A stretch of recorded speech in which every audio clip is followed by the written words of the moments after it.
মিজানুর রহমান আজহারি বিদায় হয়ে গেছে, যার কথা শোনার জন্য হাজার হাজার মানুষের ঢল নামতো, চলে গেছে। হুজুর আমাদেরকে ছেড়ে চলে গেছে। কান্না রোল ভরে যাবে। আমার স্ত্রী কাঁদবে, আমার ছেলে মেয়েরা কাঁদবে, আমার বাবা মা আমার জন্য কাঁদবে, আত্মীয় স্বজনরা সবাই ছুটে আসবে, কিন্তু আমাকে কেউ রাখতে চাইবে না। আমার জানাজা কয়টা হবে, কোথায় হবে, মাইকে পত্র পত্রিকায় ঘোষণা শুরু হয়ে যাবে, কান্নাকাটি শুরু হয়ে যাবে। আমার জানাজা কখন হবে অ্যানাউন্সমেন্ট দিয়ে দেওয়া হবে। জানাজা শেষে খাটিয়াতে করে আমাকে নিয়ে যাবে কবরস্থানে, ঠিক কিনা? আগে থেকেই কবর খোঁড়া থাকবে, হয়তো হাজার হাজার মানুষ সেখানে যাবে। সব শেষে ওই মাটির কবরে আমাকে নামিয়ে দিয়ে আসবে, রেখে আসবে অন্ধকার কবরে, উপরে বাঁশ দিয়ে মাটি চাপা দিয়ে, আর কেউ নাই। আমাদেরকে আমাদের রবের দরবারে ফিরে যেতে হবে। চিল্লা এখন, ঠিক কিনা? থাকতে আসছি আমরা দুনিয়াতে, কথা বলেন। এজন্য মাঝে মাঝে একটু কবরস্থানে যাবে, অতি নিকট সময়ে আমরা এই কবরস্থানে যে একটু ভিজিট করে আসবো। একটু যাবেন, একা একা যাবেন, গেলে দেখলে আখিরাতের কথা আপনার স্মরণ হবে। আপনার আব্বার কবরের সামনে যে দাঁড়াবেন, খেয়াল করবেন আজ থেকে 5 বছর আগে বাবার লাশটা কাঁধে তুলে এনে জামা কাপড় কিচ্ছু ছাড়া সাদা কাফন দিয়ে পেঁচিয়ে বাবাকে রেখে আপনি চলে এসেছিলেন। আপনার ছোট্ট ছেলেটা কেঁদেছিল দাদার লাশ দেখে। এই ছেলেটা আজ বড় হতে চলেছে, আপনি ওই দাদার জায়গায় যেতে চলেছেন। কিশোর ছিলেন, যুবক হলেন, বিয়ে করলেন, হয়ে গেলেন স্বামী, সন্তান হলো, মেয়ে হলো একটা, হয়ে গেলেন বাবা। মেয়েকে বিয়ে দিলে হয়ে গেলেন শ্বশুর। ওই মেয়ের আবার একটা মেয়ে হলো, এবার বলছেন না না আপনার চ্যাপ্টার শেষ। দাড়ি পাকতে শুরু করেছে, তাই না? চুল আর দাড়ির শুভ্রতা, বয়সের ভার, this is the circle of life. এটাই জীবন। রং ধরা যৌবন জং ধরে শেষ। আজকের তাগড়া যুবক কালকে কুজো বুড়ো, ঠিক কিনা? একটা লাঠি লাগে, বাঁকা হয়ে থাকা লাগে। এগুলো দেখেও মানুষের টনক নড়ে না, খালি বলে আমার সব আমার, আমার এলাকা, আমার ক্ষমতা, আমার দাপট, আমার টাকা। সামনে আসলে কুপায় খেয়ে বললাম, আসলে নাই। ফেরাউন থেকে শিক্ষা নেওয়া দরকার। সর্দি হয় নাই, কাশি হয় নাই, কোনোদিন জ্বর হয় নাই, ওই ফেরাউনের বাচ্চাও পৃথিবীর বুকে বাঁচতে পারে নাই। চিল্লায় বলেন ঠিক কিনা? পৃথিবীতে কেউ তো স্থায়ী হয় না, হোক না সে ফেরাউন কিবা নামরুদ। কেউ হবে চিরদিন রয় না, কেউ হবে চিরকাল রয় না। পৃথিবীতে কেউ তো স্থায়ী হয় না, হোক না সে ফেরাউন কিবা নামরুদ। কেউ হবে চিরদিন রয় না, কেউ হবে চিরকাল রয় না। চিল্লা বলেন ঠিক কিনা? কেউ থাকবে না। এই ভাবার, এই চিন্তার সময়টুকু কি আমাদের আছে? এগুলো চিন্তাই করি না আমরা। সবসময় ভাবি ভবিষ্যতের কথা, এটা করবো ওইটা করবো, কিন্তু চলে যে যেতে হবে এটা আমরা ভাবি না। এজন্য কবরস্থানে যাবেন, কবরস্থানে যে দেখবেন যে শুয়ে আছে, এরা আমার মতো হেঁটে বেড়াতো একদিন পৃথিবীতে, এরা আমার মতো ক্যারিয়ার নিয়ে ভাবতো, এরা আমার মতো ফ্যামিলি টেনশন নিয়ে খুব ব্যস্ত ছিল। বাড়ি ভাড়ার বিল পরিশোধ করতে হবে, গ্যাসের বিল, বিদ্যুৎ বিল, ছেলে মেয়েদের ক্যারিয়ার, এটা সেটা, জমি কিনতে হবে, ব্যাংক ব্যালেন্স, ফ্ল্যাট, কত টেনশন আর কত প্রতিযোগিতা আমাদের মধ্যে। কিন্তু চলে যেতে হবে, চলে গেলে সব শেষ। এজন্য সাইয়েদনা ওমর ফারুক বলতেন, মুতু ক্বাবলা আন তামুতু, মরার আগে নিজে একবার মরো। হাসিবু ক্বাবলা আন তুহাসাবু আলাইকুম, আল্লাহর দরবারে হিসাব দেওয়ার আগে কাগজ কলম নিয়ে নিজের হিসাবটা মিলাও। লম্বা একটা লাইন করেন, ফিরিস্তি করেন, নিজেই কিরামান কাতিবিনের আমল করেন। 1 নাম্বার 2 নাম্বার দিয়ে লিখতে শুরু করে দেন, কি কি ভালো কাজ আমি করেছি যেগুলোর কারণে আমি আল্লাহর কাছে মাফ চাইতে পারি। 1 নাম্বার 2 নাম্বার দিতে দিতে দেখেন কয় নাম্বার যায়। এবার আরেক পৃষ্ঠার মধ্যে কি কি আকাম কুকাম আমরা করলাম, দুনিয়ায় কি কি পাপ করেছে, অন্যায় করেছে, ওইটারও একটা লিস্টি করে। নিজে যে কত পাপ করছেন নিজে ভালো জানি, ঠিক কিনা? পৃথিবীর কেউ না জানলে আমি কি অন্যায় করছি আমি জানি না। সাইয়েদনা ওমর ফারুক বলতেন, মুতু ক্বাবলা আন তামুতু, মরার আগে নিজে একবার মরো। আল্লাহর দরবারে হিসাব দেওয়ার আগে নিজে একবার হিসাব করো, কি কি পাপ তুমি করেছো। একদিন ভাবেন না, কবরে যান না, একদিন কবরস্থানে যেয়ে দেখেন যে লোকগুলো চলে বাসায় এসে একবার মরার আগে মরেন, শটান হয়ে বিছানায় শুয়ে পড়েন, চোখটা বন্ধ করেন। আপনি নাই, কি হবে? সব চলবে, কিন্তু আপনি থাকবেন না, ঠিক কিনা? ফ্যামিলির মতো ফ্যামিলি চলবে, স্ত্রী তার সময় কাটাবে, ছেলে মেয়েগুলো ছোট্ট থেকে বড় হবে, দিন গড়িয়ে রাত আসবে, মাস গড়িয়ে বছর আসবে, শীত শেষে গ্রীষ্ম আসবে, বসন্ত আসবে, ঠিক কিনা? চলে যাবে। This is the circle of life. আপনি ভাবেন একদিন, চোখ বন্ধ করে ভাবেন যে আমি নাই। মুহূর্তের মধ্যে কান্নাকাটি শুরু হয়ে যাবে, চিৎকার, কান্না, হই হল্লো। সবাই ফোন করে জানাবে অমুক লোকটা আমাদের মাঝে নাই, মিজানুর রহমান আজহারি বিদায় হয়ে গেছে, যার কথা শোনার জন্য হাজার হাজার মানুষের ঢল নামতো, চলে গেছে। হুজুর আমাদেরকে ছেড়ে চলে গেছে। কান্না রোল ভরে যাবে। আমার স্ত্রী কাঁদবে, আমার ছেলে মেয়েরা কাঁদবে, আমার বাবা মা আমার জন্য কাঁদবে, আত্মীয় স্বজনরা সবাই ছুটে আসবে, কিন্তু আমাকে কেউ রাখতে চাইবে না। আমার জানাজা কয়টা হবে, কোথায় হবে, মাইকে পত্র পত্রিকায় ঘোষণা শুরু হয়ে যাবে। এটা হবেই একদিন, হবে না? হবেই। কত সুনিশ্চিত বিষয় আমরা ভুলে যাই। The most certain thing in our life is death. আমাদের জীবনের সবচেয়ে সুনিশ্চিত বিষয় হচ্ছে মরণ। কিন্তু এই ধোঁকা, এই মরিচিকা, এই মায়াজালে আমরা আটকে পড়ে আছি। কান্নাকাটি শুরু হয়ে যাবে। আমার জানাজা কখন হবে অ্যানাউন্সমেন্ট দিয়ে দেওয়া হবে। গোটা দেশ থেকে আমার ভক্তকুলরা আসবে আমাকে শেষ বিদায় দেওয়ার জন্য। আমাকে গোসল দেয়া হবে। কত টাকা দিয়ে আমি আমার গোসলখানাটা বানিয়েছি। আমার শেষ গোসলখানাটা কি আমার গোসলখানায় হবে না, যেখানে লাশ ধোয় ওইখানে নিয়ে যাবে আমাকে। আমাকে নেকেট করা হবে, জামা থাকবে না, গোসল দিয়ে সাদা কাপড় দিয়ে আমাকে পেঁচ দেওয়া হবে। তারপর যেখানে আমার জানাজা ওইখানে নিয়ে যাওয়া হবে। হাজার হাজার মানুষের ঢল নামবে। শেষ বিদায়, জানাজা। জানাজা শেষে খাটিয়াতে করে আমাকে নিয়ে যাবে কবরস্থানে, ঠিক কিনা? আগে থেকেই কবর খোঁড়া থাকবে, হয়তো হাজার হাজার মানুষ সেখানে যাবে। সব শেষে ওই মাটির কবরে আমাকে নামিয়ে দিয়ে আসবে। The story is ended. ঘটনা শেষ, গল্পটা শেষ। চিল্লাই এখন, ঠিক কিনা? এত ভালোবাসা, এত টাকা পয়সা, যশ, খ্যাতি, ক্যারিয়ার কোথায় গেল? রেখে আসা হবে অন্ধকার কবরে। উপরে বাঁশ দিয়ে মাটি চাপা দিয়ে, আর কেউ নাই, অন্ধকার, শুধু অন্ধকার। অন্ধকার যেন শেষ হতে চায় না। একদিন মাটির ভেতরে হবে ঘরে মন আমার, কেন বান্ধ দালান ঘর? প্রাণ পাখি উড়ে যাবে পিঞ্জর ছেড়ে, ধরা ধামে সবই রবে, তুমি যাবে চলে। বন্ধু বান্ধব যত, মাতা পিতা দ্বারা সুত, সবই হবে তোমার পরে মন আমার, কেন বান্ধ দালান ঘর? একদিন মাটির ভেতরে হবে ঘরে মন আমার, কেন বান্ধ দালান ঘর? চিল্লায় বলেন, ঠিক কিনা? এজন্য রাব্বুল আলামিন বলেন, আল্লাহকুমুত তাকাসুরু হাত্তা যুরতুমুল মাকাবির। দুনিয়ার লোভ লালসা কখনো তোমাদের কমবে না যতক্ষণ না তোমরা কবরের মাটিতে ঢুকো। কার কথা? Unlimited human demand. আল্লাহ বললেন, আল্লাহকুমুত তাকাসুর, বেশি বেশি চাওয়া, বেশি বেশি পাওয়া, অন্যের চেয়ে কেমনি নিজে বেশি অর্জন করা যায়, এটার কম্পিটিশন, এটার প্রতিযোগিতা তোমাদেরকে পাগল বানিয়ে রেখেছে। কবরের মাটিতে ঢুকার আগ পর্যন্ত তোমাদের এই পাগলামি আর গাফলতি থামবে না। চিল্লায় বলেন, ঠিক কিনা? দেখেন, আমরা এই মরিচিকা, পুরো জীবনটা হচ্ছে একটা ধোঁকা, একটা মায়াজাল, একটা মরিচিকা। আজ আছি কাল নাই, তাই না? মরে গেলে সব শেষ। আজ মরলে কাল দুদিন।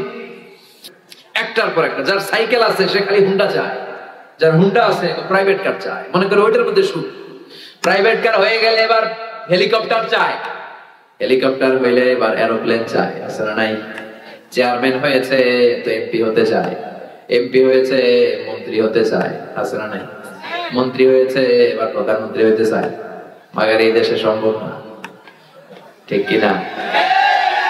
এই দেশের প্রধানমন্ত্রী আগে থেকে ফিটফাট। আমরা কয়জনকে পাইছি আমার জীবনে, হয়তো 2-3 জন। মাননীয় প্রধানমন্ত্রী শেখ হাসিনা, তার আগে কিছু সময় বেগম খালেদা জিয়াকে, আর এরশাদ সাহেবের সময় তো আমরা ছোট। তো 2-4 জন ছাড়া এই দেশে খাওয়া নাই, কথা কম। তো যারাই ক্ষমতার মসনদে আসে তাদের জন্য আমরা দোয়া করি, তারা যেন ইসলামের পক্ষে কাজ করতে পারে। চিল্লায় পড়েন আমিন। এজন্য যার আছে বেশি চায়ও বেশি। এজন্য আল্লাহ বললেন, আলহাকুমুত তাকাসুরু হাত্তা যুরতুমুল মাকাবির। দুনিয়ার লোভ লালসা, অতিরিক্ত কামানোর ইচ্ছা তোমাদেরকে একেবারেই গাফেল বানিয়ে দিয়েছে। খালি আরো লাগবে, আরো লাগবে, আরো কামাতে হবে। ছুটছি আমরা। অসময়ের প্রতিযোগিতা, টাওয়ার বানানোর প্রতিযোগিতা, আছে না নাই? বিষ্ণু বললেন, কিয়ামতের আগে আনতারাল হাফাতাল উরাতাল আলাতা রিয়াশা ইয়াতাতাওয়ালুনা ফিল বুনিয়ান। কিয়ামতের আগে এমন কিছু লোক যাদের গায়ে দেওয়ার মতো কোনো জামা ছিল না, পায়ে দেওয়ার মতো জুতা ছিল না, তারা ছিল রাখাল। এলাকার সব চাইতে গরিব মানুষ হঠাৎ করে হু হু করে তারা ধনী হয়ে যাবে। বিশাল প্রতিযোগিতা শুরু করবে টাওয়ার বানানোর, বিল্ডিং বানানোর, আছে না নাই? গোটা বিশ্বব্যাপী এখন এই টাওয়ার বানানোর প্রতিযোগিতা। পৃথিবীর সবচেয়ে বড় যে টাওয়ারটা হতে যাচ্ছে জেদ্দাতে, এটার নাম কিংডম টাওয়ার। এটা এই বছর বা আগামী বছর হয়তো ওপেন করে দিবে, কাজ শেষ। এবার হজে আমি দেখেছি, দূর থেকে দেখেছি, বিশাল উঁচু।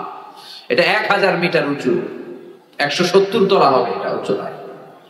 এরপরে যেটা আছে ওটার নাম হচ্ছে Burj Al Khalifa. Still now it's the tallest building in the world. এখন এটা সবচেয়ে উঁচু হিসেবে কনসিডার করা হয়।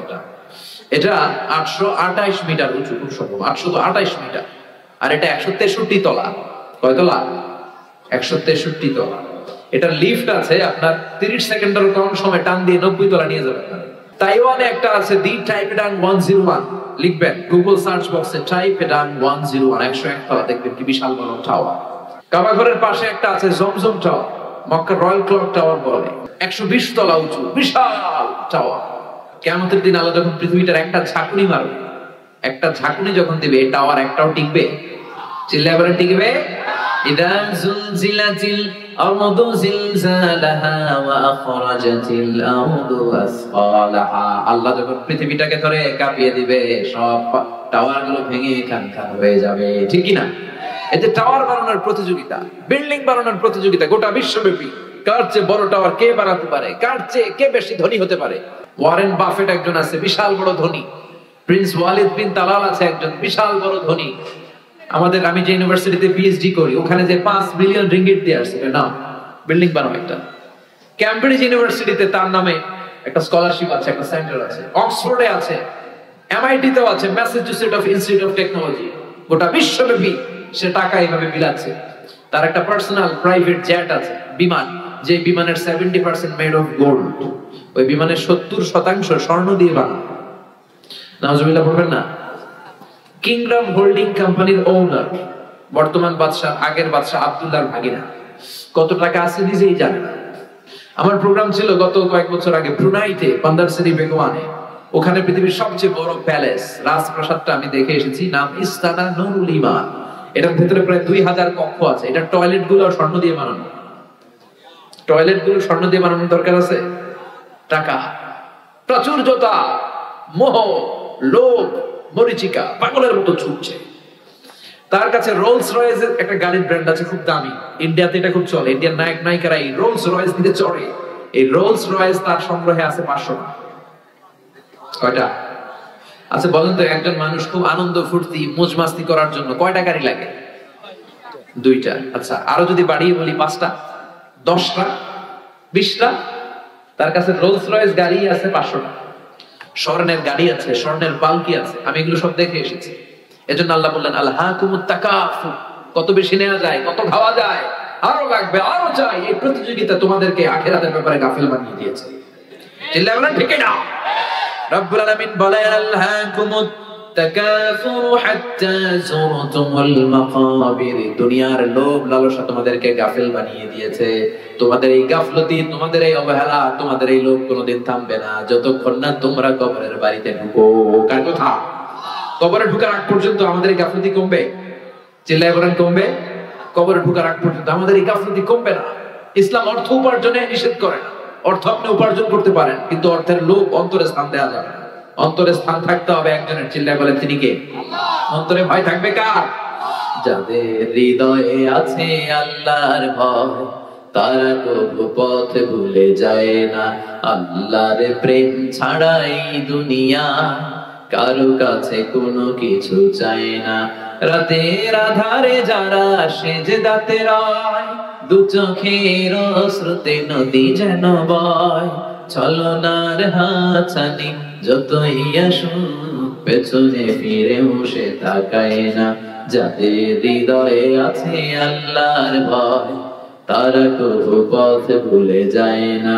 আল্লাহর প্রেম ছাড়াই দুনিয়া কারো কাছে কোনো কিছু চাই না, কারো কাছে কোনো কিছু চাই না। চিল্লায় বলুন ঠিক কিনা? এজন্য অন্তরের ভেতরে অর্থকে স্থান দেওয়া যাবে না। অর্থ ছাড়া, টাকা ছাড়া, পয়সা ছাড়া দুনিয়ায় চলা যায় না। এটা হাতের মধ্যে রেখে নিতে হবে, কিন্তু অন্তরে বসাইতে হবে একজনের ভয়। তিনি কে? আল্লাহর ভয় বসাতে হবে অন্তরে। এজন্য দুনিয়াটা, এটা ক্ষণিকের দুনিয়া। দুনিয়ার উদাহরণ হচ্ছে 3টা লাশ আর 4টা স্বর্ণের টুকরার মতো। 3টা লাশ আর স্বর্ণের টুকরা 4টা। আওয়াজ করে বলেন লাশ কয়টা? স্বর্ণের টুকরা কয়টা? লাশ কয়টা? আর স্বর্ণের টুকরা? বনি ইসরাইলের সময়ে 3 বন্ধু কর্মসংস্থানের জন্য বেরিয়েছে, তারা কাজ করবে। পথিমধ্যে তারা গুপ্তধন পেয়েছে। কি গুপ্তধন? 4টা বড় বড় স্বর্ণের চাকা। পেয়ে 3 বন্ধু তো মহা খুশি, পাইছি এমন জিনিস পাইছি আজীবন খাইলেও শেষ হবে না। তো 3 বন্ধু বলে স্বর্ণের চাকাগুলোকে আমরা ভাগাভাগি করে নিব, তার আগে এক কাজ করি, প্রচন্ড ক্ষুধা লেগেছে, একজনকে পাঠাইছি তুই বাজারে যা, বাজারে যেয়ে কিছু রুটি কিনে নিয়ে আয়, ওই রুটিগুলো ভাগ করে আমরা খাই, তারপরে স্বর্ণ ভাগাভাগি করি। তো ওরে রুটি আনতে পাঠিয়ে 2 বন্ধু প্ল্যান করতেছে, এক কাজ করি, যেটা রুটি আনতে পাঠাইলাম ওটা যদি মাইরা ফেলতে পারি তাহলে তোর ভাগাভাগির কোনো ঝামেলা নাই। আমরা 2 জন, স্বর্ণের চাকা 2টা, 4টা, তুই পাবি 2টা, আমি পাবো 2টা। আর যেটা রুটি আনতে গেছে ওটা মনে মনে ভাবে রুটির মধ্যে যদি 20 মাখা আনতে পারি, কি মাখায়া 20, তাহলে তো এই 2টা খাইয়া শেষ, 4টাই আমার। সে 20 মাখায় নিয়ে আসছে, আর এই 2 জন মিলে ওইটারে ধইরা মাইরা শেষ, ভর্তা বানাই ফেলছে। এবার 2 জন বলে এটার মারতে অনেক কষ্ট হয়েছে, একটা কাজ করি, আগে রুটি খাইয়া দিই, তারপরে আমরা ভাগ করবো, তুই নিবি 2টা, আমি নেবো 2টা। ব্যাগের ভেতর থেকে রুটি খাইয়ে এই 2টাও শেষ, এই 2টাও নাই, 3টা লাশ পড়ে আছে আর 4টা স্বর্ণের টুকরা পড়ে আছে। এটাই হচ্ছে দুনিয়া। চিৎকার করে বলেন ঠিক কিনা? এই দুনিয়া এমন দুনিয়া, এই দুনিয়ায় কেউ থাকতে আসে নাই, সবাই চলে যাবে। দাদা চলে গেল, বাবা চলে গেল, আপনি বোধহয় যাবেন না। যাবেন? আপনি যাওয়া লাগবে না? চলে যাওয়া লাগবে। আপনার ছেলেটা বোধহয় যাবে না, না? আচ্ছা, আপনার স্ত্রীর গর্ভে 4 মাসের বাচ্চা, ওইটা যাবে কিভাবে? ওটা তো আসেই নাই, যাবে কেমনি? আসবে, আসবে, যদি হায়াত পাওয়ার পাবে তারপরে যাবে। চিল্লায় বলেন ঠিক কিনা? মরতে আপনাকে হবেই। মানুষের জীবনের সবচেয়ে ভয়ঙ্করতম অভিজ্ঞতার নাম মৃত্যু। এটা জীবনের সর্বোচ্চ ভয়ঙ্কর অভিজ্ঞতা। এই মরতে যে কেমন লাগে কেউ বলে যেতে পারেনি। আপনার আব্বা বলে যেতে পারছিল যে মৃত্যুর কষ্টটা এমন? কেউ বাঁচবে না একজন ছাড়া। চিল্লায় বলেন তিনি কে? কুল্লু মান আলাইহা ফানি ওয়া ইয়াবকা ওয়াজহু রাব্বিকা যুল জালালি ওয়াল ইকরাম ফাবিআইয়ি আলাই রাব্বিকুমা তুকাযযিবান। এই পৃথিবীতে কেউ বেঁচে থাকবে না, সব মরে যাবে। মরবে না একজন, তিনি কে? সবাই মরে যাবে। মালাকুল মাউত একের পর এক সবার রূহ কবজ করে ফেলবে। মানুষ মারবে, জিন মারবে, প্রাণী মারবে, মৎস্যকুল মারবে, সব শেষ। আল্লাহ বলবেন মালাকুল মাউত কি করছো? সব মারছে। কে বাকি? বলবে শুধু ফেরেশতারা বাকি। আল্লাহ বলবেন যাও মালাকুল মাউত ফেরেশতাদের রূহ কবজ করে ফেলো। সবগুলো ফেরেশতার রূহ কবজ হয়ে যাবে।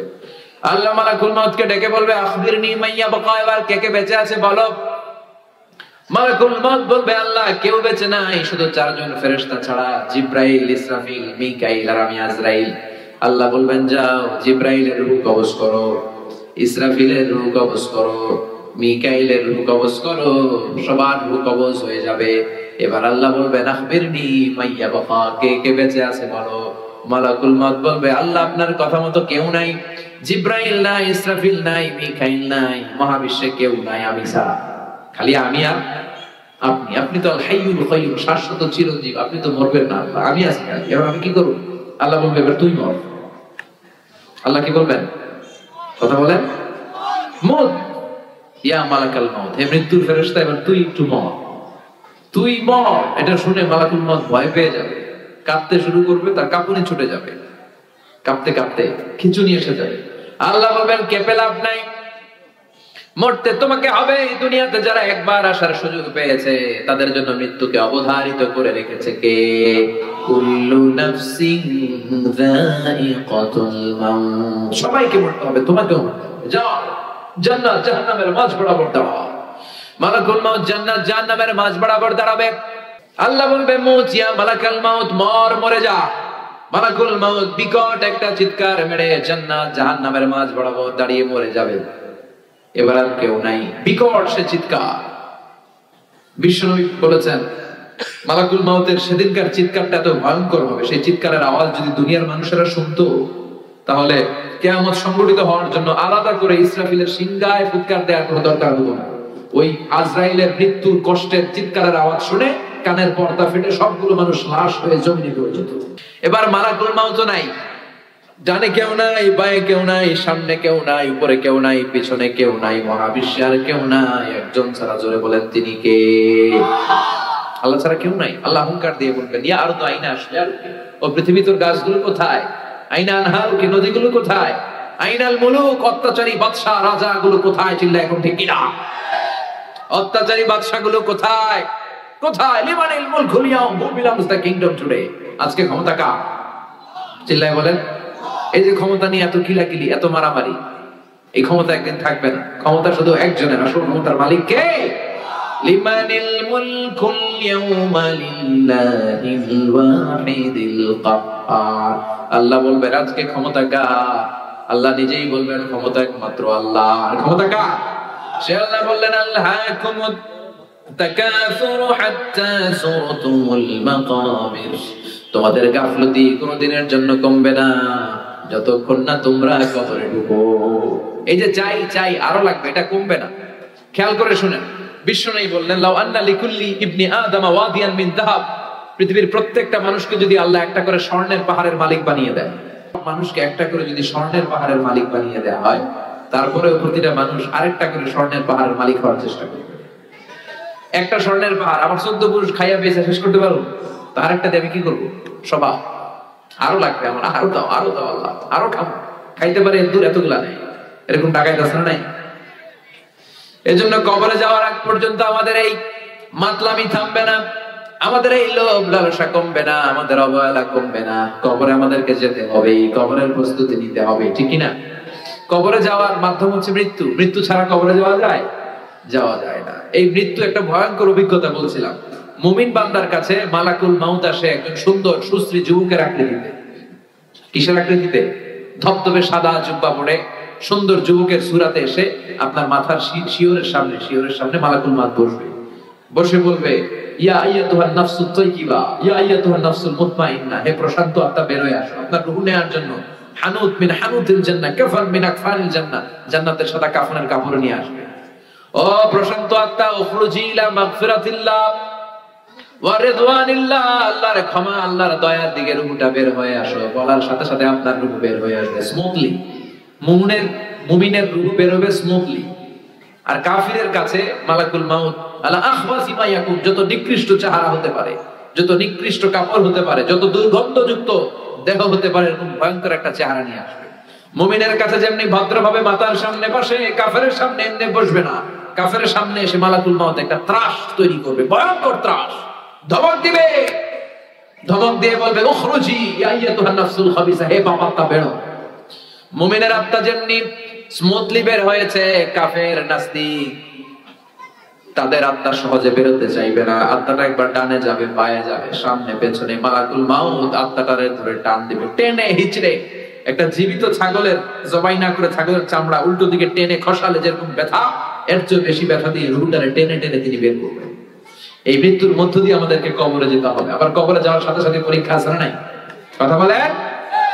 কাফির মুশরিকদের জন্য 3টা প্রশ্ন, মুমিনদের জন্য 4টা। আপনারা যারা, আপনাদের প্রশ্ন কয়টা? প্রশ্নপত্র ফাঁস করে দিলাম। আগের মন্ত্রী সাহেব যখন ছিলেন প্রশ্নপত্র ফাঁস হতো, ঠিক কিনা? আল্লাহ প্রশ্নপত্র ফাঁস করে দিচ্ছে। উনি দলিল পাইছে হয়তো যে আল্লাহ প্রশ্নপত্র ফাঁস করছে, আমরাও করি। আছে না নাই? আল্লাহ তো ফাঁস করছে আমরা বাঁচার জন্য, ঠিক কিনা? মুমিন যারা, তাদের জন্য 4টা। কয়টা প্রশ্ন? আওয়াজ করে বলেন। 4টা প্রশ্ন আপনাদের করা হবে। প্রথম প্রশ্ন, আমার রব, হু ইজ ইউর লর্ড? তোমার রবের নাম কি? কি বলবে? আল্লাহ আমারে রব, এই রবি আমার সব, দমে দমে তন মনে তারি অনুভব। পড়েন, আল্লাহ আমারে রব, তোমার দুনিয়াতে আমি যেদিকে তাকাই, অতই নিয়ামতে ডুবে আছি সবাই। পাখালির গানে শুনি তাসবিহ কল রব, তাসবিহ কল রব, আল্লাহ আমারে রব, এই রবি আমার সব। প্রথম প্রশ্ন, তোমার রবকে? আমরা বলবো আমাদের রবকে। এরপরে প্রশ্ন করবে ওমা দীনু, তোমার ধর্মের নাম কি? কি বলবে? কথা কর। আমরা বলবো ইসলাম আমাদের ধর্ম। এরপরে বিশ্বনবীর নূরানী চেহারাটা দেখিয়ে বলা হবে তারিফু হাদার রাজুল, এই লোকটাকে চিনো নাকি? কি বলবে? চাঁদের চেয়ে সুন্দর তুমি, নবী আমার কমলি ওয়ালা, দু জাহানের বাদশা তুমি, প্যারা নবী সাল্লাল্লাহু আলাইহি, দু জাহানের বাদশা তুমি, প্যারা নবী সাল্লাল্লাহু আলাইহি, চাঁদের চেয়ে সুন্দর তুমি, নবী আমার কামলিওয়ালা। সুবহানাল্লাহ। আমরা বলবো চিনি মানে উনি আমার কামলিওয়ালা নবী, যেই নবীর জন্য আমাদের প্রাণ, যেই নবীর জন্য আমাদের জান আর ভালোবাসা। এই নবীর সব সুন্নত আমরা দুনিয়ায় মানতাম, শুধু মিষ্টি খাওয়ার সুন্নত মানি নাই। মায়ের খাওয়া যে সুন্নাত এটাও দুনিয়ায় আমরা মেনেছি। চিল্লায়ে বলেন ঠিক কি না? এই নবীর জন্য আমরা সব করতাম, সব পালন করতাম। এটা আমাদের নবী। 3টা প্রশ্নের ঝটপট উত্তর আপনি দিয়ে দিলেন। এরপরে আরেকটা প্রশ্ন করা, চতুর্থ প্রশ্ন, সেটা হচ্ছে ওমা ইলমুক, হোয়াটস ইউর নলেজ। এই যে 3টা প্রশ্নের উত্তর তুমি পারছো, কেমনে পারছো? শিখলা কই? নকল করে আনছো? কাফনের কাপড়ে লেখা আনছো মনে হয়? পরীক্ষার হলে ছেলেপেলারা নকল করে না? হাতে লেখে নিয়ে আসে, হাতে। তারপরে কাগজে লেখে, এরপরে মোজার ভিতরে ভরে। খুলনায় মনে হয় এগুলা নাই, হ্যাঁ? স্কেলের মধ্যে নকল করে, স্কেলে ছোট ছোট করলে, এরপর যেই বেঞ্চির ভিতরে ওর সিট পড়েছে ওখানে আগে লিখে রাখবে। আছে না নাই? সব ফাঁস করে দিছে। প্রশ্নও ফাঁস, নকলও ফাঁস। ফেরেশতারা বলবে কেমন করে 3টা প্রশ্নের উত্তর জানলা? নকল করেছো নাকি? কোত্থেকে শিখলা? What's the source of your knowledge? আপনাকে বলতে হবে আমি কোরআন থেকে জেনেছি, হাদিস থেকে জেনেছি। তা না হলে কোনো মুক্তির উপায় নাই। চিল্লায়ে বলেন ঠিক কি না? ওইটাও যখন বলতে পারবেন তারা বলবে খোশ আমদের, কংগ্রাচুলেশন, সুস্বাগত, আহলান ওয়া সাহলান, তোমার খুশনসিব, সুস্বাগতম বলে তারা আপনাকে জড়িয়ে নেবে। আর ইলবাসু মিন লিবাসি আহলিল জান্নাহ, জান্নাতের একটা চমৎকার পোশাক পরিয়ে দেয়া হবে। ইফাসসাহু লাহু কবরুহু 70 দিরাআন, আপনার কবরটারে 70 হাত লম্বা করে দেয়া হবে। ইফতাহু লাহু বাবুন ইলাল জান্নাহ, আপনার কবরের সাথে জান্নাতের একটা দরজার কানেকশন দেয়া হবে। এরপর ফেরেশতারা বলবে নাম কানাউমিল আরুস, ঘুমাও, you should get some sleep, you are very tired man, অনেক টায়ার্ড, অনেক ধকল গিয়েছে, এবার একটু ঘুমাও। কানাউমিল আরুস, বাসর রাতে বর যেমনি কনেকে নিয়ে শান্তিরে ঘুম দেয়, কনে আর বর যেমনি ঘুমায় ওরকম আরামের ঘুম দাও। ইসরাফিলের সিঙ্গার ফুৎকার ছাড়া কেউ তোমার ঘুম ভাঙাবে না। সুবহানাল্লাহ। আর আমরা বলি ঘুম ভাঙাইয়া গেল রে মরার কুকিল, আছে না নাই? কুকিল মরায়, মরা কুকিল আবার ঘুম ভাঙায়, আছে না নাই? ফেরেশতারা বলবে না, ঘুম ভাঙাবে না, মরার কুকিল তোমার ঘুম ভাঙাবে না, ঘুমাও, শান্তির আর আনন্দের একটা ঘুম দাও। এটা হচ্ছে আপনাদের অবস্থা। আল্লাহ আমাদের সবার অবস্থা যেন এমন হয়। আল্লাহ আমাদের মৃত্যু যেন ইমানের মৃত্যু হয়। চিল্লায় পড়েন আমিন। ইমানের পথে অবিচল থেকে আমার মরণ যেন হয়, তোমারই কাছে মিনতি আমার, তোমারই কাছে মিনতি আমার, মহামহিম দয়াময়। ইমানের পথে অবিচল থেকে আমার মরণ যেন হয়। পড়েন আমি। এটা একটা দোয়া। আমি এত ইসলামী সঙ্গীত গাই এর কারণ হচ্ছে এগুলো দোয়া, এগুলো কোরআন থেকে নেয়া, হাদিস থেকে নেয়া, এগুলো আদু ফাদু গান না মিয়া। এগুলো গাইলে অন্তরে ইমানের তেজদীপ্ত চেতনায় উদ্দীপ্ত করে দেয় কে? ইমানের পথে অবিচল থেকে আমার মরণ যেন হয়। এটা দোয়া হয়েছে না? চিল্লায় পড়েন আমিন। আর কাফির মুশরিক, ওদের কাছেও ফেরেশতারা আসে, মালাকান আসওয়াদান আজরাকান, কৃষ্ণ বর্ণের নীলাভ চোখ। আমাদের কাছে আসবে সুন্দর আকৃতিতে, ওদের কাছে আসবে কৃষ্ণ বর্ণের কালো নীলাভ চোখ, নীল দুটো চোখ। এসেই বলবে বল মার রব্বুক, তোর রবের নাম কি? কয় জানি না, লা আদ্রি। হাদিসের ভাষায় এসেছে লা আদ্রি, আমি জানি, সব খায়া ফেলাইছি, ভুলে গেছি, লা আদ্রি, জানি না রবের নাম কি। কয় রব আবার কি? 2 নম্বর প্রশ্ন, আমাদিন, উত্তর ধর্মের নাম কি? কয় লা আদ্রি, জানি না। ফেরেশতারা বলবে তাহলে আরেকটা প্রশ্ন বাকি, এরপরে তোরা জানাই দিস। 3 নম্বরে বলা হবে আচ্ছা আরিফু মান হাদার রাজুল, দেখতো এই লোকটারে চেনা যায় কিনা? কয় জানি না। কুনতু আকুলু মা ইয়াকুলু রাজুল, লোকজন যা বলতো আমিও বলতাম, লোকজন ওনারে গালি দিত আমিও গালি দিতাম, লোকজন ওনার বিরুদ্ধে ব্লগে লিখতো আমিও লাইক দিতাম, আছে না নাই? ওনার ফ্যামিলির জীবন নিয়ে, পারিবারিক জীবন নিয়ে লোকজন কটু কথা বলতো, আমি ওনার বিরুদ্ধে কার্টুন আঁকতাম। এরকম টাকা বাংলার জমিনে আছে না নাই? ওনার সম্মানে আমরা আঘাত দিতাম। বিশ্বনবীর সম্মানে আঘাত দিলে ওইটা কোনো মুমিন সহ্য করতে পারে না। বিশ্বনবী, কোরআন, ইসলাম এগুলো আমাদের কাছে মহাদামি। কারণ বিশ্বনবীর সুপারিশ ছাড়া আমি তো জান্নাতে যেতে পারবো না। তাই ওই নবীর বিরুদ্ধে কথা বললে ওরা ছাড় দেওয়া হবে না। চিল্লা এখন ঠিক কিনা? চিনো কিনা এই লোকটারে? চিনো কিনা? চিনি না। সবাই গালি দিত, আমিও গালি দিতাম। ফেরেশতারা বলবে লা দারাইতা ওয়ালা তালাইতা, তুই তো কিচ্ছু পারলি না, তুই লাড্ডু গুড্ডু। তুই কি লাড্ডু গুড্ডু বুঝেন? মানে ফেল, তুই তো ডবল জিরো পাইলি। ফায়ুত্রাখু বিমাতারিকা মিন হাদিদ, এবার লোহার হাতুড়ি দিয়ে ওরা পিটানো শুরু করা হবে, পিটিয়ে ওর মাসল গুলো থেতলে ফেলা হবে। ওয়ায়ুকালু লিল আরদি ইলতাইমি, কবরের দুই পাশের মাটিকে বলা হবে চাপ দাও, দুই দিক থেকে এমন ভাবে ওর চারিপাশে চাপ দেয়া হবে, তাখতালিফা আদলাউহু, ওই চাপের চোটে ওর ডান পাশের পাজরের হাড়টি বাম পাশে চলে আসবে, বাম পাশের পাজরের হাড়টি ডান পাশে ঢুকে যাবে, হাত্তা সাআ, কিয়ামত পর্যন্ত এরকম চাপা চাপিয়া হাতুড়ের বাড়ি চলতে থাকবে। নাউজুবিল্লাহ পড়।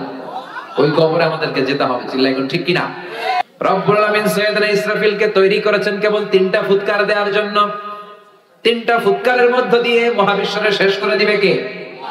ঠিক যে মুহূর্তে আমরা বসে আছি ওই মুহূর্তেও সাইয়েদনা ইসরাফিল ওই সিংহাটাকে দুই ঠোঁটের মাঝখানে রেখে আল্লাহর আরশের দিকে তাকিয়ে আছে, just waiting for the green signal, অপেক্ষা করছে যে আল্লাহ কখন বলবে যে ফুৎকার দাও। ওই ফুৎকার দিলে সব লন্ডভন্ড হয়ে যাবে, একটা ভয়ঙ্কর আর্থকোয়েক হবে, ভূকম্পনে পৃথিবীর সব টাওয়ার গুলো ভেঙে যাবে, পাহাড়গুলো দুমড়ে মুচড়ে তুলার মতো ধ্বনিত হতে থাকবে, স্যাটেলাইট চ্যানেলগুলো একটার সাথে আরেকটা লেগে ক্যাওস, মানুষগুলো বিক্ষিপ্ত পতঙ্গের মতো নিক্ষিপ্ত হবে, সাগরের পানিতে দাউ দাউ করে আগুন জ্বলবে।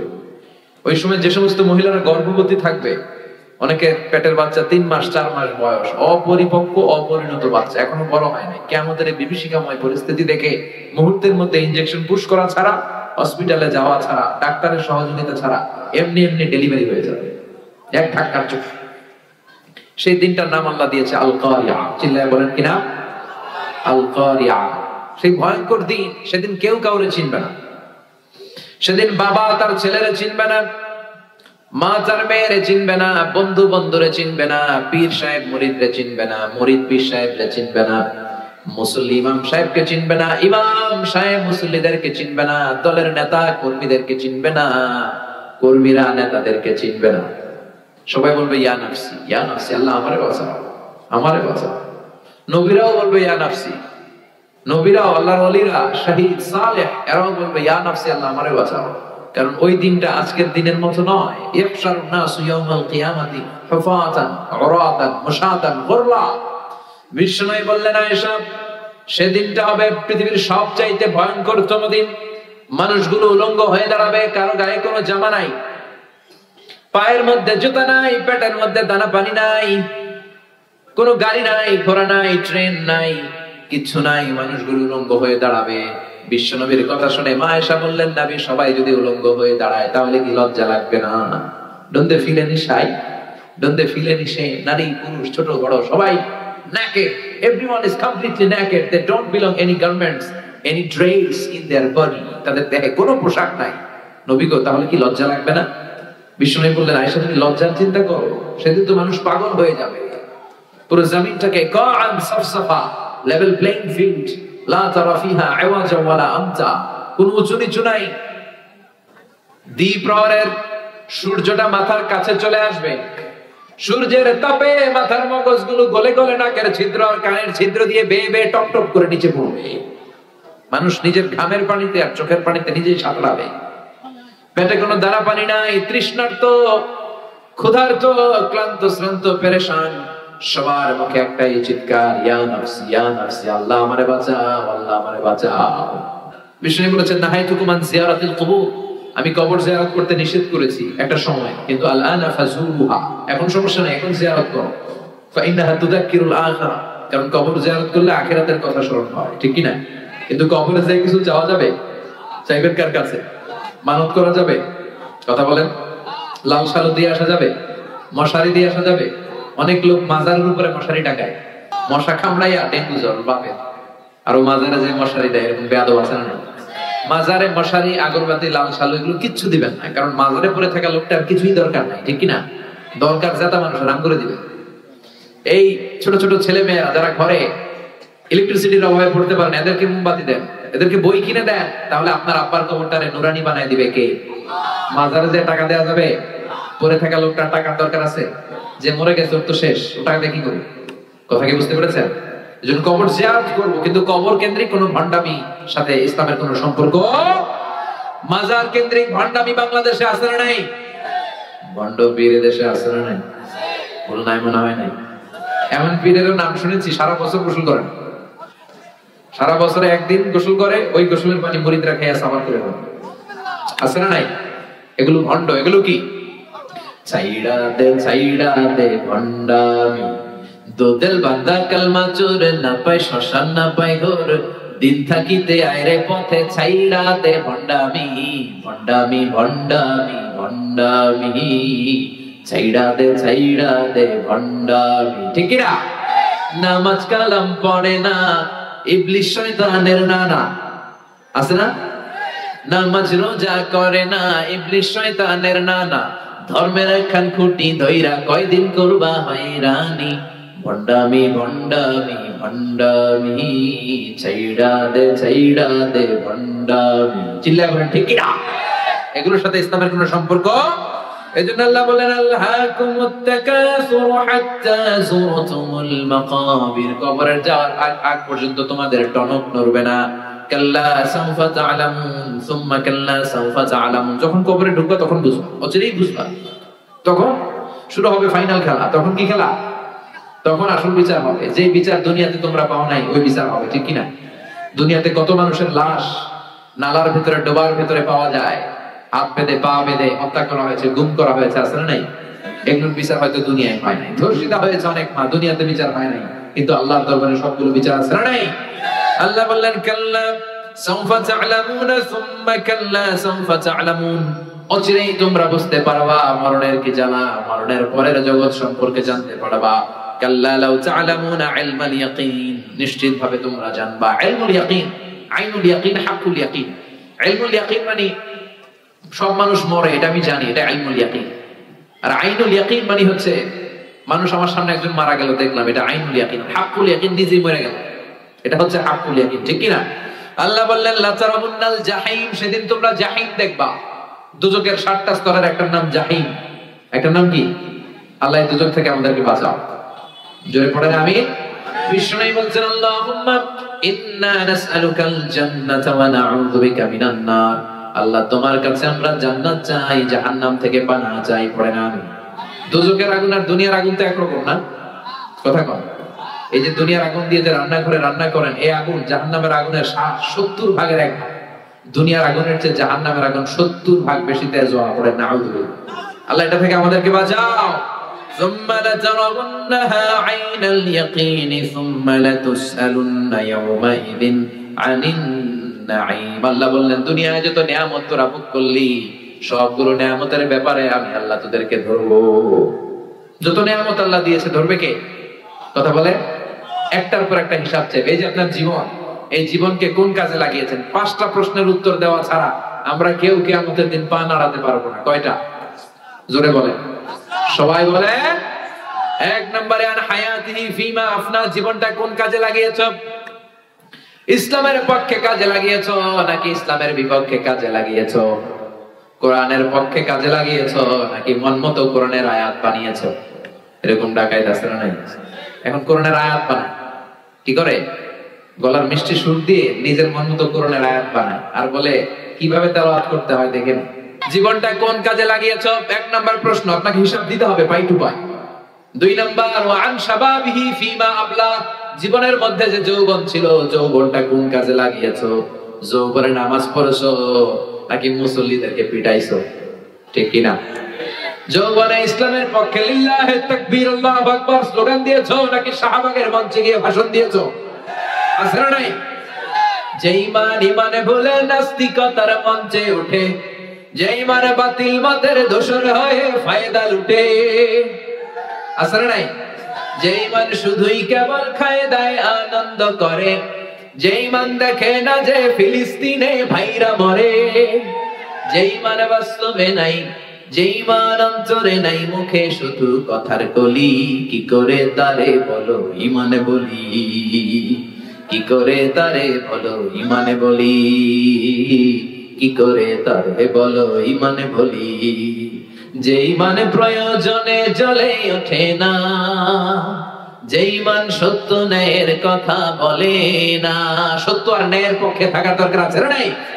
যে ঈমান প্রয়োজনে জ্বলে ওঠে না, যে ঈমান সত্য ন্যায়ের কথা বলে না, যে ঈমান বাস্তবে নাই, যে ঈমান ময়দানে নাই, মুখে শুধু ফাঁকা বলি, কি করে তারে বলো ঈমানে বলি। কি করে তারে বলো ইমানে বলি, কি করে তারে বলো ইমানে বলি। চিল্লায় বলেন ঠিক কিনা? 2 নাম্বার প্রশ্ন করবে, যৌবনটা কি কাজে লাগিয়েছো ইসলামের পক্ষে? রাত জেগে তাহাজ্জুদ পড়েছো নাকি সারা রাত নেকেড ফিল্ম দেখেছো, ব্লু ফিল্ম দেখেছো, পর্নোগ্রাফি দেখেছো, এরকম আছে না নাই? কি করেছো বলো। 3 নাম্বার জিজ্ঞেস করা হবে, আনমালিহি মিন আইনা ইকতাসাবা, সম্পদ কোন পন্থায় উপার্জন করেছো, হালাল পন্থায় নাকি হারাম পন্থায় উপার্জন করেছো? অফিসের ফাইল আটকিয়ে লাখ লাখ টাকা ঘুষ খেয়েছে, এরকম আছে না নাই? পাই টু পাই হিসাব। ফিমা আনফাকা, কোন রাস্তায় ব্যয় করেছো? গানের কনসার্টে দিয়েছো, না তাফসীর মাহফিলে দিয়েছো, না হেফজে খানায় দিয়েছো, না এতিমখানায় দিয়েছো? চিল্লায় এখন ঠিক কিনা? 5 নাম্বার প্রশ্ন, যতটুকু কোরআন আর হাদিস থেকে জানার চেষ্টা করেছো ততটুকু মেনেছো কিনা? এই 5টা প্রশ্নের উত্তরের দরকার আছে না নাই? 5টা প্রশ্নের উত্তর পাই পাই আল্লাহ আমাদের কাছ থেকে বুঝে নিতে। আমরা এই কঠিন বিপদের দিনের জন্য এই প্রশ্নগুলোর উত্তর করতে পেরে আল্লাহ তুমি তৌফিক দাও। আর জোরে বলেন আমিন। আমরা মরার আগে যেন আরেকবার মরতে পারি। মরার আগে একবার মরা যাবে না? মরার আগে সোজা হওয়া যাবে না? মরলে তো সোজা হবেই, এর আগেই চরণ সোজা হয়ে যায়। মরলে তো ভালো হবেই, চরণ ভালো হয়ে যায়। সবাই সবাই একসাথে কি হয়ে যায়? ভালো হয়ে যায়। মরার আগে মরি। We have to go back to Allah. আমাদেরকে ফিরে যেতে হবে আল্লাহর দরবারে, কেউ আমরা থাকবো না। আল্লাহ আমাদের সবাইকে কথাগুলো বুঝার আমল করার তৌফিক দান করুক। আমরা পড়ি আমিন।